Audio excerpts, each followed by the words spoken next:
it feels like, I don't know if this is true or not, there's not quantitative, but it feels like 80% of the conversations around AI are around how we can do more with less, right? How we can use the technology to have fewer employees, how we can use the technology to have more streamlined process. But it's all some version of, can we do more with less? I think the opportunity is as much about what are the new things we can do that we couldn't do before. And I think 5 years from now, that's what you're going to start to see.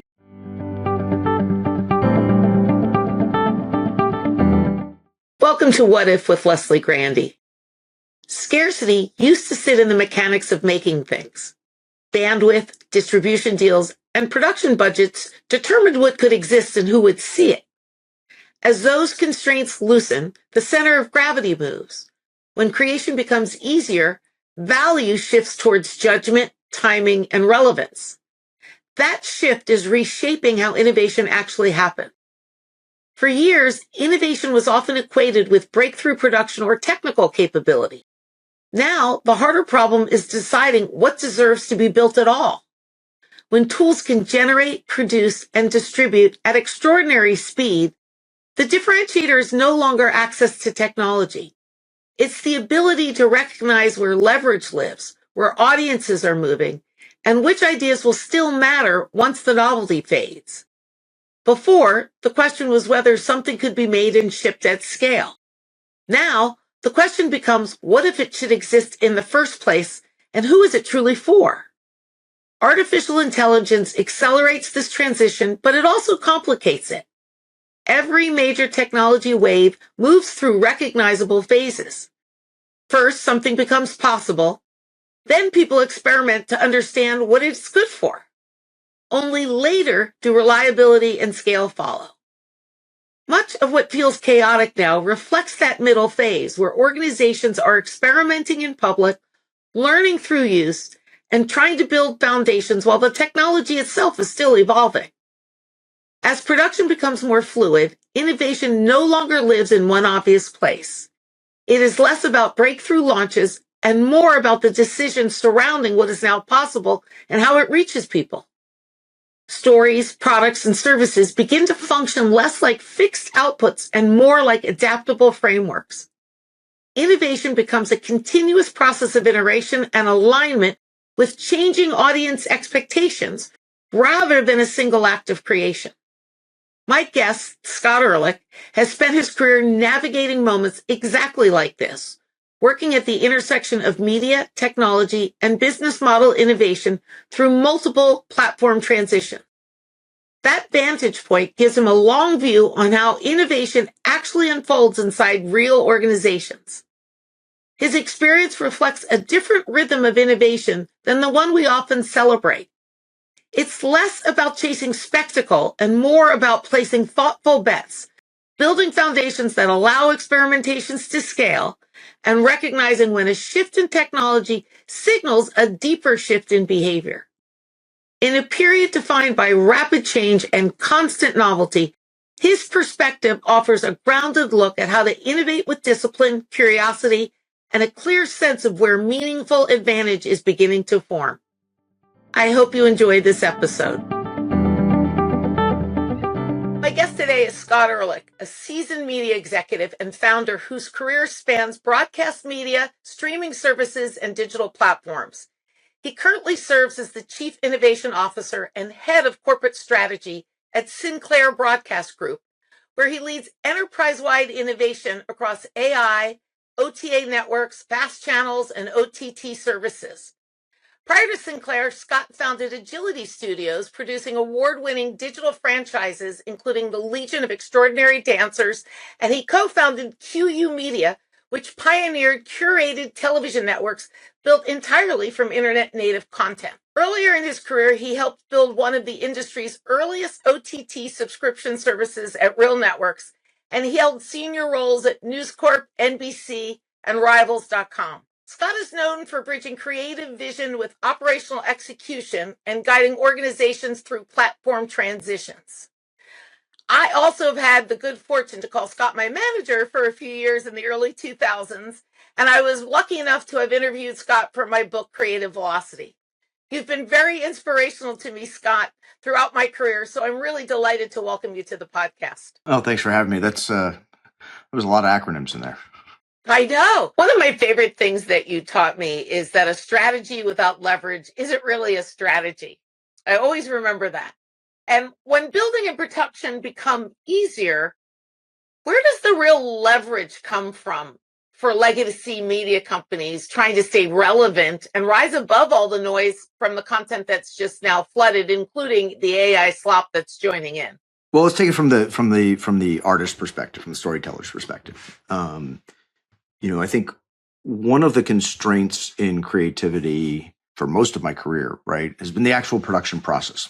The actual process of an artist having an idea, being able to communicate that idea to tradespeople who then make that idea come to life for a piece of filmed entertainment. I had the great pleasure of working with John Chu, the director, on a project about 15 years ago. And John creates these amazing storyboards for his movies, and they have, incredible detail from his vision for what the scene should be. And he spends a lot of time on them, right? Painstakingly crafting those details. I mean, they're really beautiful. But in a world of AI, the amount of time he spends on them does a few things. A, it makes them beautiful, right? But B, the longer an artist spends on a version of a vision, the more locked in they get to that vision. And so what they're not doing is they're not iterating. And so the creative process with AI, you can still do all of those things, but you can do it so much faster that you can iterate and you don't get quite as stuck on the version that you're spending your time on. And whether that's good or bad, I think maybe a matter of perspective, but I think that's how it changes, right? Is the artist can iterate more. The producers can iterate more than you could in the old days because it was just too expensive. Got it. Yeah, so the leverage then comes in the actual caliber of the story. Is that where the leverage, what can you still bank on when you can get it out faster? Maybe it's not as beautiful, but is there still leverage in doing that? Like what's the strategy that comes from the leverage point in that expeditious production value? So I don't know that we know yet. I mean, short answer, I don't think we know yet. Like there hasn't been enough produced in this world yet, right? For us to really know. The AI native studios are a new thing. The chief AI officer at a big movie studio is a new thing. We'll start to see the product of those people's work in the next, probably the end of this year, starting next year. And then we'll start to know. But I think ultimately it goes back to the viewer. Because I'll stick with what I was trying to say before, which is right now it is very hard for me as a producer, distributor to get the right piece of content to the right person at the right moment, on the right platform, in the right mood. AI makes it a lot easier because I know a lot more about people. I can customize content a lot more fluidly. And I think what you'll start to see is you'll start to see different forms of storytelling emerging. So I'll give you an example. I think I've run into 3,750 people that are using AI to write a children's book. That seems to be the activity of the month. All right, cool. I think that's a really interesting idea. But that doesn't take any advantage of what AI can do. That's taking today's publishing model and just saying more people can be writers of children's books. All right, cool. But to your point, there's no additional leverage there. They're just, okay, you can make more of them faster. I guess that's interesting. But I looked at that and I went, actually, you know what you could do? Is you could go into the AI and you can say, this is my kid. This is what he's good at. This is what he's not good at. This is where the teachers are saying he's having trouble learning. And the AI can create a children's book for that child that is customized to that child's way of learning, that child's way of understanding, a specific challenge that child is trying to overcome that you can help them navigate through storytelling. And I think that's incredibly exciting because the leverage point then goes back to the actual user to be able to sort of have a lot more control over what it is they're consuming, how they're consuming it, and what role that plays in their life. Today it's still very much, did somebody in the morning editorial meeting think that was a news story or not? And that's where I think, the democratization of the content starts to happen is that the AI can allow us in a much more precise way to shape, mold the content, to get it to the right person at the right time. And I think what's leveraged in that, as I'm hearing you talk about it, in the sense that it becomes more valuable if you can reach that person with a product that they feel meets them and meets their problem. And at scale, doing that before AI was really hard to do that because there were always different contexts for the different circumstances that parent might bring about their child, right? And so rather than trying to segment all kids, this takes that off the plate, right? You don't have to do the segmentation. You just have to create the tools that allow people to self-segment, is what I hear you saying. And that's the leverage. And if you look at sort of like how the intellectual property kind of manifests and becomes valuable, right, it starts to be different. And so I worked with a company called iFilm years ago, right, our friend Blair, and we sold it to Viacom. And we were super excited. iPhone was like an early kind of user-generated video platform. And we're like, okay, well, now we're part of Viacom. We can go get Beavis and Butthead, which was like the big show on MTV at the time. And we can go to the creators and we can get the raw assets of that show and we can let people make their own Beavis and Butthead episode. Now, in 2005, that was very hard to do for any number of reasons, not the least of which was the army between the creators and anybody who wanted to do anything with their content. Now, you have digital native creators who embrace this kind of thing. You have digital native consumers who embrace this kind of thing.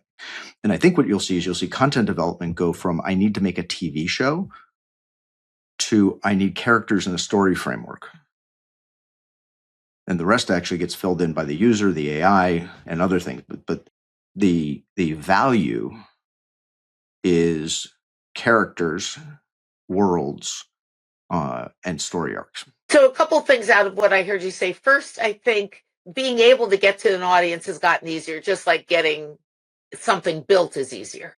But what isn't necessarily easier is creating quality, meaningful content that audiences want. So that didn't necessarily get made easier. And so in that scenario, part of getting to the quality content that audience wants may be this kind of personalization step or this sort of customization step, right? The customer can customize the content in the context that they need it. And so that's that sort of next hurdle of mass appeal in a niche way, right? So the leverage is actually flipping the assumption that you have to have one broadcast level audience and then you have to appeal to as many of those people as you can. Now you're kind of flipping that assumption that that's not the goal, that the goal is to create something that can appeal to as many people as possible because they have more control of how they receive it, how they view it, how they, what matters to them when they look at that story. Is that fair? Yeah, you widen your net by a lot. If you look at kind of video games, right? That's basically what video games are. They're creating characters and worlds, and you go and interact. And the story that gets told is sort of in the background, right? Because it's more about what I'm doing in the game world, right? But if you go into just a pure storytelling mode, take it out of the game world, and now I'm just I'm along for the ride. It's a passive experience like consuming content. Maybe there's some engagement opportunities if I'm the right person to engage, right? But the AI will know, okay, this is somebody who wants a passive story. This is somebody who wants an engaged story. It might be the same story underneath. But you're sort of almost, you can look at it either way, right? You're either building into storytelling from the video game world, or you're taking storytelling closer to the video game world. But that's the convergence that you see happening. Like no two players have the same experience in a round of any particular game, right? World of Warcraft down to Pokemon Go, right? Whatever it is, you're driving your own experience. And I think as that moves into storytelling, and you've seen these games go from, their twitchy games to like, friends of mine wrote the Assassin's Creed game, like they're movie writers, right? That's what they do. That level of storytelling with that level of personalization creates a completely new experience that will satisfy people in a different way. And if you're coming from, like my kids are gamers, right? From the game world, that will be a more engaging experience to them. By and large, they're their early 20s. If you put a movie in front of them, 2.5, the first thing they go is, so you want me to stare at a screen for 2 hours? That's not really where they are. On the other hand, If I could take those characters and put it in an experience that is wrapped for them to consume in their lives in the way it makes sense, then they'll be all over. What's also changed in that story is their expectation that content should adapt with them. That's what you're saying, is that their affinity towards the way they interact with games has created an expectation that the content, right, adapts to what their particular storyline, what their character vision is, right? And so in that scenario, when a story is kind of held tight to a singular storyline, it may seem a little less relevant or resonant. And it may not even be the storyline per se. It may mean, hey, I got to tell this story to this person in 8 minutes. This person wants a more detailed story. So it's really breaking the whole notion of what content stories have to be, from when we thought of, half hour, an hour broadcast television and 2-hour movies, to not just, digestible social media content, but just even storytelling and entertainment having to be more flexible and adaptive to what the audience is now moving towards in terms of their expectation, especially as they become AI content creators themselves. Even if they're not quality creators, they have the expectation, they have that control, that ability, right, to produce that content. And so that kind of takes me also, those people, your children in Pacific, are going to be entering the workforce as more AI native, right? And also a different kind of consumer than when you started your journey in media, right? And so as a leader, right, the audience is changing, but so are your employees, right? Their interests, their risk profiles, their adaptability, right, their attention span, all of that is changing. What do you envision being the really most important shift for media companies to recognize as the balance of people become employees that are AI native, right? As more of those enter the workforce, what's gonna really be the tension that's gonna have to get resolved for media companies? Business model. My entire career, our business model has been some version of you pay us a fee and we sell ads, right? Either we got paid by the cable operators or we got paid for a subscription, and we sold ads. But that all required you coming to my stage, whether my stage was a television channel, a website, or something else. It required you coming to my stage. What we're seeing happening now, which is both exciting and terrifying, is the chat interfaces, the open AIs, the Claudes, they're becoming operating systems. And you're seeing more and more applications go inside of them. You're seeing more and more content go inside of them. And that business model has yet to emerge. And I think that's the thing that we're all really focused on is I know how I get paid if you go to Google, you search for news in Seattle, and it sends you to one of our websites. I got ads on that page. I got ads on a video. I know how I get paid. But if you go to ChatGPT and it gives you the result of that news item, it's still my content. But I don't know how I'm getting paid for that. As that gets resolved, as that business model concern gets resolved, it will inevitably manifest into some of the consumer experience. And I think that's where that kind of gets figured out, which is not really an answer to your question, more like the framework for the answer to your question, right? I think what I'm reading into that answer, maybe correct me if I'm wrong, is that you're suggesting the people who are prepared to take on those new business models are going to be the AI native employees who consume differently today and might drive the shift in business models within those organizations. You're listening to What If with Leslie Grandy. If you want to activate your imagination and build your creative muscles, I've put together some free resources, including webinars, downloadable content, bonus book content, and even a GPT to help you achieve your goals. Access these free tools to start asking what if today at lesliegrandy.com/resources. I don't know if it's our AI native employees or just, frankly, the overwhelming scale of the user bases of these new platforms.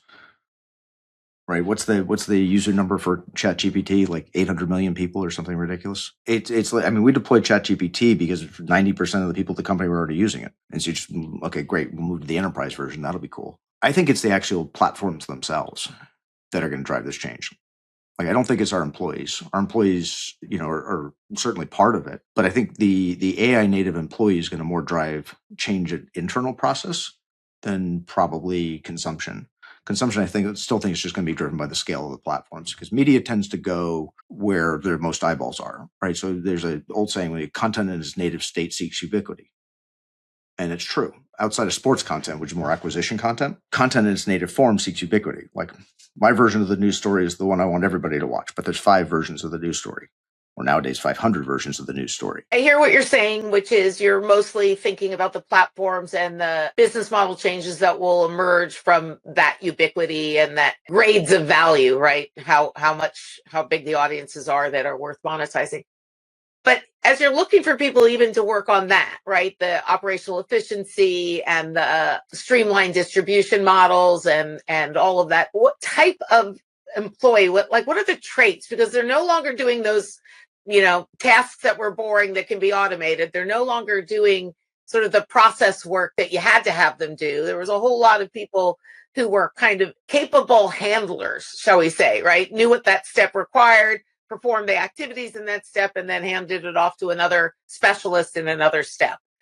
But now, right, you're going to see the efficiency of having AI move those things through the handlers, agents providing basic value that those people did before. So what is it that employees in these organizations are going to need to really bring to the table? We go back like 3 years ago, when we started to make the transition from AI as something we were thinking about and talking about to stuff we were actively doing. One of the mandates I got was, hey, let's go hire a big time AI person. As a recruiting process, probably the most frustrating one I've had in my career.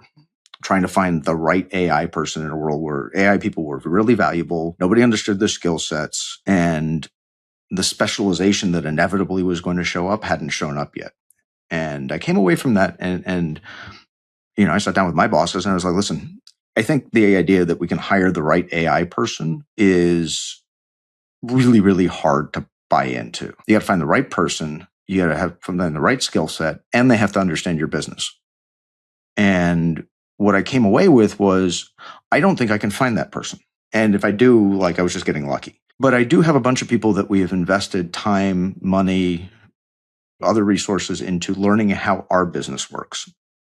So rather than trying to find the right AI person to graft onto our business, I started to look around and try to find the right person in our business to go teach them AI. And what were the signals you were looking for in that person? So when you would go search for that amongst this, somebody was creative. I already had a labs team, and so was the leader of the labs team. So somebody had already demonstrated that they were willing to and comfortable working out on the edge of a limb with no net. It was more about that than anything else. And then as we've gone along, and now as we've rolled out more AI tooling, that same story is playing out again and again and again, right? So the McKinsey study from last year that was, 95% of AI things are failing. Well, part of the reason they're failing is people are doing the wrong thing, right? They're not sort of embracing the mundane. Everybody wants to I cut 50% of my workforce and turned it off to, that doesn't really happen in scaled up companies. Not today. Someday it will, but not today. Today, what we can do is, there's that stat that American knowledge workers spend 25% of their time looking for files. Well, anybody who's ever tried to do a search in Outlook knows it doesn't work. ChatGPT Enterprise connected to Outlook fixes that. So, okay, cool. Pick up 20% of people's time. I'll do that all day long and twice on Sunday as long as the numbers work. And it's more that. It's more applying AI to existing workflow. That's what we're doing today. And we're making those workflows more efficient because we're applying AI to existing workflows. Once you do that, then you can start to actually transform the workflows themselves. But if you're trying to keep the plates spinning in an operating business, right, you can't let them drop. And so sort of like wholesale, now we do it completely differently, really, really hard. But this idea of kind of right, just step by step, incrementally moving up the ladder, that's actually been working and working well. And so how do you motivate people to keep, iterating at that small level rather than, being discouraged at the rate of progress? What, as a leader, right, that's trying to balance the pressure of revenue and the business that you have today, like you said, the plates that are spinning, and the opportunity that you see, not just from the labs, but your own trend spotting. How do you keep people from feeling discouraged at the rate of innovation is and what it could be in order to be a true competitive advantage for the company? Well, first, I think it is actually a true competitive advantage because, like in our stodgy old industry, we are actually moving further and faster than other people. But also, people will look at ChatGPT and say, "Well, that's not particularly sexy, right? Not like automating data entry or something. Maybe not, right? And we're going to get to those other things too, right? But the thing you can do and know it will yield significant ROI today is actually much more mundane than people want to think. But your question is, how do you keep people engaged, right? There's two answers to that. One is, how do you keep the people that you report up to engaged, right? Who are like, hey, I'd really like something for the next quarterly announcement that sounds a little better than ChatGPT. All right, cool, I got that. But also the people who are doing the work. Now, I tend to focus more on the people who do the work. I'm notoriously horrible at managing up. But for the people who are doing the work, I think that's actually easier, because if you sit down with anybody and say, what's the thing you do every single day that you absolutely hate doing? And then the next thing you say is, what if I can make it so you no longer have to do that? Or instead of spending 2 hours doing that, we can make it 15 minutes. And that's when you get people engaged. That's when you get people leaning in. When you say, hey, listen, the part of your job where we both know you add no value and it's just toil, that's what we're going to take away. And so that's really what we've done internally, is we focused on this mantra of eliminate the toil of work. And I didn't originate that. I stole it from somebody I was on a panel with, but I love it, right? And that keeps people incredibly motivated, because nobody likes populating the CRM. They like talking to clients, right? And so when I go to salespeople and say, my goal is to get you to the point where you spend 80% of your time talking to clients and reduce the toil of your job to 20% or less. And now I have their attention, because talking to more customers means probably they make more money, means probably their job's easier, means they're probably having more fun, and they're spending less time with their hands on the keyboard and more time interacting. And that hasn't been a hard sell so far.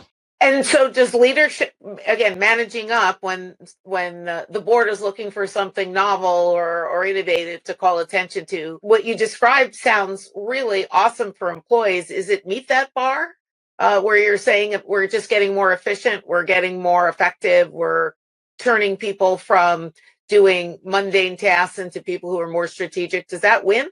Does that really sell the effort? Not always. Being able to quantify the gains, right? That definitely helps. But also being able to demonstrate sort of parallel progress on some of the sexier projects. But at the same time, be able to say, okay, look, we're building this foundation with what may seem like more mundane technology. But in truth, what that more mundane technology can actually do is a lot more. And as you kind of walk up that ladder, they start to go, oh, okay, now I get it, right? But you have to do, you kind of have to do both. I just came to the conclusion that I didn't think you could deploy really high-end agentic solutions without first putting a just basic foundation of AI literacy in place for the vast majority of the employee base. When you said that, it made me wonder, this is such a different approach for you. This is such a different measured approach to sort of build the right foundation. And then from that, do the experimentation and exploration. And I think that makes total sense with AI. How is that arc different? Yeah, definitely different, right? Because in those days, the spectacle was the objective. And sort of whether it was my role at News Corp or really what RealNetworks was oriented as a company, right? The spectacle in many times was the message. Hey, we can do this now. Now I look at it and a few decades later and kind of look at it and go, okay, there's some predictable stages here, right? There's first, make it exist. Second, figure out what it's good for. Third, figure out how to make it do that thing reliably. And then fourth, scale. And certainly earlier in my career, I didn't understand that as well. And so in streaming, I wanted to go straight from it exists to scale, missing those two interim steps. And now I look at it and I can look at AI and say, okay, I get why this is a little bit chaotic, because they're still in the make it exist and figure out what it's good for. Then we'll move into okay, now that we know what it's good for, let's make it do those things reliably and then scale. So when I look at sort of the overall picture, I do have a different point of view as to like where we are in the arc of this thing rolling out than certainly I had in streaming, where it was just sort of, okay, let's just keep going, right? I think that is kind of the challenge with this wave, though, is with streaming, right? Remember I said earlier I was like a decade ahead of schedule, right? I thought broadband was going to be everywhere in 98. And it turned out it was 2008, 2010 that it really got everywhere. This is moving a lot faster. It's still going through those stages, but the unpredictable thing is just how fast. Because every once in a while, which in AI seems to be about every 3 months, there's a discontinuous thing that happens, right? The thing with OpenClaw, Moltbot, Claudebot, whatever you want to call it, right? That whatever, just a couple weeks old now. That changed the arc of the curve, and we still don't understand how yet. But for sure, that's going to affect the timing of how all this plays out. Especially that example you just gave, that the experimentation as product is more accepted now than it was during the streaming era. I think people were more fearful of the experimentation as product, right? But somebody's going to today let go of a Maltbot or a Claudebot and put it out in the wild to see what it is, to see what it becomes, to see whether there's a there. And so in that sense, I think for someone in your lane, somebody with that sort of curiosity and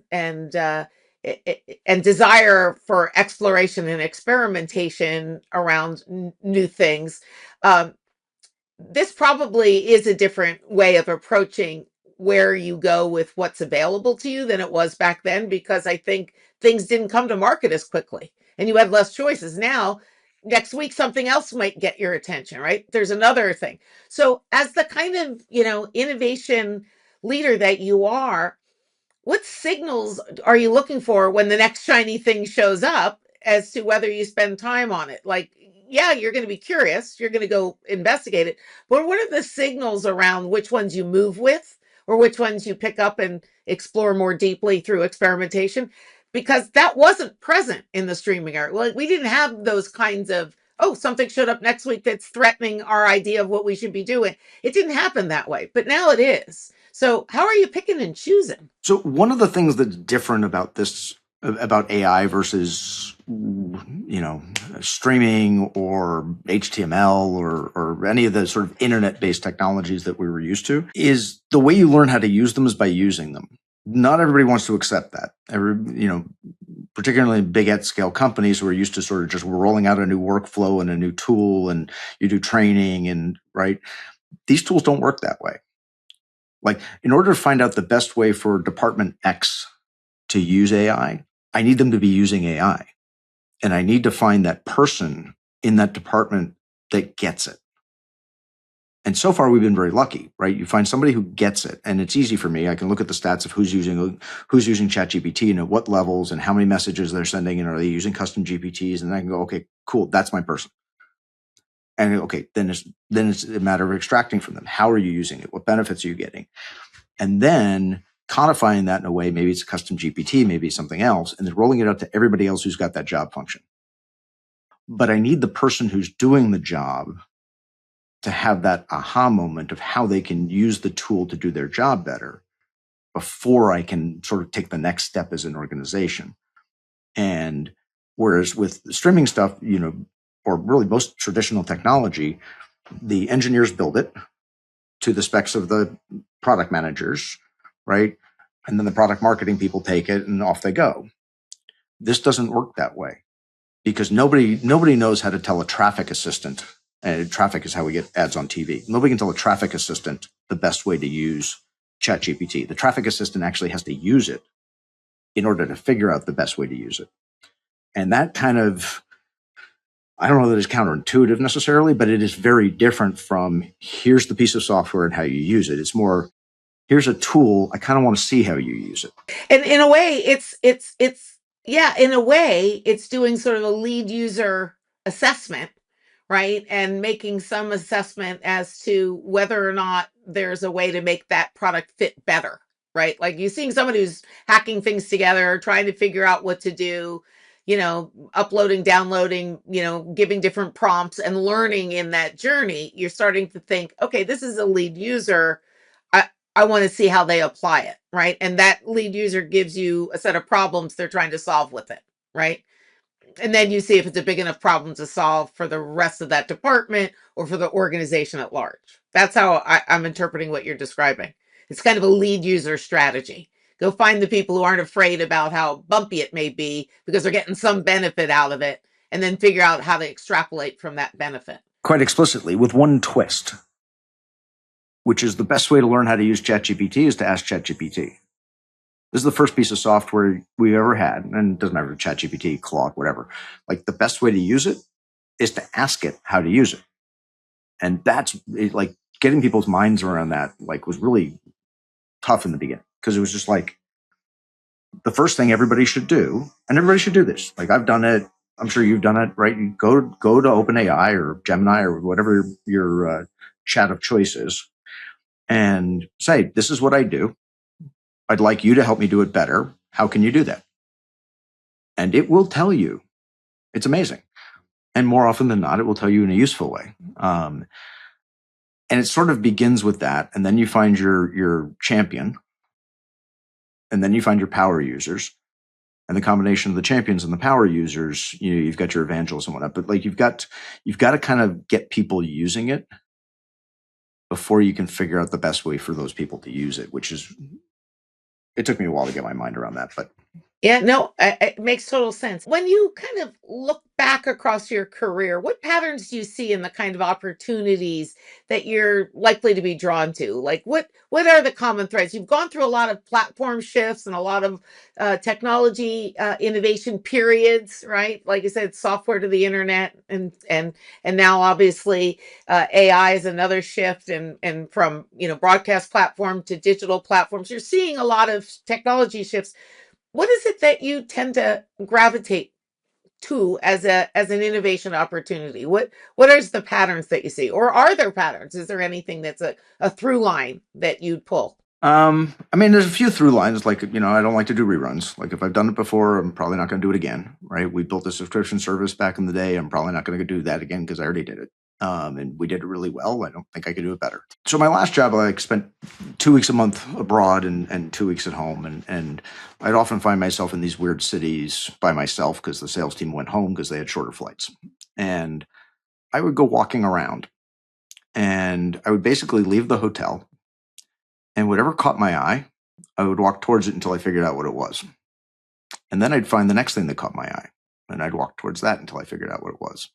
I did this in Amsterdam once for like 18 hours. And my career has been a lot like that. I see something that I think is interesting. It sparks my curiosity. What about it, though? Are there traits? Are there attributes? Are there some commonalities in those things that spark your curiosity? Or is there something about how they disrupt some industry or domain? Or is there something about, like, I think it's that. I think it's how I think they're going to affect the things that I'm most focused on. Like, I've kind of lived at this kind of intersection of media and technology for a very long time, right? Like, in college, I had a very large movie collection that was all categorized in a Lotus 123 database, right, with metadata and everything else, right, long before anybody knew what metadata was. And so, the way that media and technology would converge and interact has pretty much just been where I have lived. And everything that I've seen that sort of sparked that kind of curiosity or sort of desire to kind of like understand it more, get into it, work with it a bit. It's all something that's going to make a major change there. Like, I remember the first time I saw TiVo pitched, right? And the DVR was not a thing. And I just thought, that's going to change how people watch TV. I need to figure that one out. First time I saw streaming, same thing. First time I saw Slingbox, the remote capabilities. Like, you see these things and you go, well, that's going to change. That's going to change the way people think about things. And those are the things that I want to sort of dive into minimally, to just sort of get to a point where I feel like I actually understand it. And sometimes to find a business opportunity, but like, it's mostly that curiosity. It's mostly that, okay, that's the shiny thing outside the hotel. I'm going to walk to that until I understand it better. and then maybe I'll keep going, or maybe I'll sort of move on to the next thing. But AI was one of those things that you just sort of like. It was pretty hard to not recognize that was going to be an overwhelming wave, and I don't think I was particularly early into it. And looking at how it's developing now, I think we're all still very early. Like I think it's still that 6 months versus 10 years thing. We're still very much in the 6 months. The 10 years is going to be, what that looks like 10 years from now, wow. But we're still in the first 6 months effectively. Not going ahead 10 years, but what if you look ahead 5 years? What do you hope companies will understand about this moment that maybe they're missing right now? What do you feel is sort of the aha for you that not everybody has really grasped? It feels like, I don't know if this is true or not, there's not quantitative, but it feels like 80% of the conversations around AI are around how we can do more with less, right? How we can use the technology to have fewer employees, how we can use the technology to have more streamlined process. But it's all some version of, can we do more with less? I think the opportunity is as much about what are the new things we can do that we couldn't do before. And I think 5 years from now, that's what you're going to start to see. So you're going to start to see from the pharmaceutical companies, they're able to sequence things at rates they've never anticipated before. So personalized medicine is now much closer than it was 3 or 4 years ago because they have AI tools. So and that's to some degree, that's a fairly predictable one, but what are the unpredictable ones? Like what happens when this gets in the hands of a creative person who would otherwise be somebody who developed a video game? What's the thing they actually make? And we still haven't even seen the hardware devices that go along with this, right? What's the thing that OpenAI is building with Johnny Ive's company? Nobody really knows. There's a lot of presumptions, there's a lot of rumors out there on the internet. But these devices that are always recording, always creating context, always collecting the information about your life, and presumably giving you some downstream value for that. How do those affect storytelling? How do those affect content consumption? How do those affect all of these other things? I think the upside case is the thing not enough people are thinking about. Everybody's, feels like every conversation is how do we do more with less? Fewer people, fewer process, fewer SaaS services, fewer this, that. But what's the upside? And then the last bit is, from the open claw stuff that happened over the last couple of weeks, I think the impact of that is going to be profound. Like if you look at what they're doing, these little molt bots or whatever, I need a CRM, so they code one. And they have a CRM that's coded specifically for the task that you've asked that agent to do. Not Salesforce off the shelf, customized with 17,000 consultants. But it was just built for this purpose. It's the only reason it exists. And it was built overnight for free. And it'll be maintained. It'll be rebuilt whenever you need it to be rebuilt. And so like these little agents that are making their own code to like make the work easier, that's a different way of working. I really appreciate your perspective on all of this. If someone wants to learn more about you or get in touch with you, what do you recommend is the best way to, see more about your work and maybe learn some of the things that you've brought to the market? Probably LinkedIn. I don't know. I'm not particularly public these days, but probably LinkedIn. Thanks, everyone. Hope you enjoyed this episode. Thank you for listening to What If with Leslie Grandy. If you're interested in learning more about creative leadership, or you're just looking for a way to build your creative self-confidence and agency, check out my book, Creative Velocity, at lesliegrandy.com/book and start turning your ideas into action.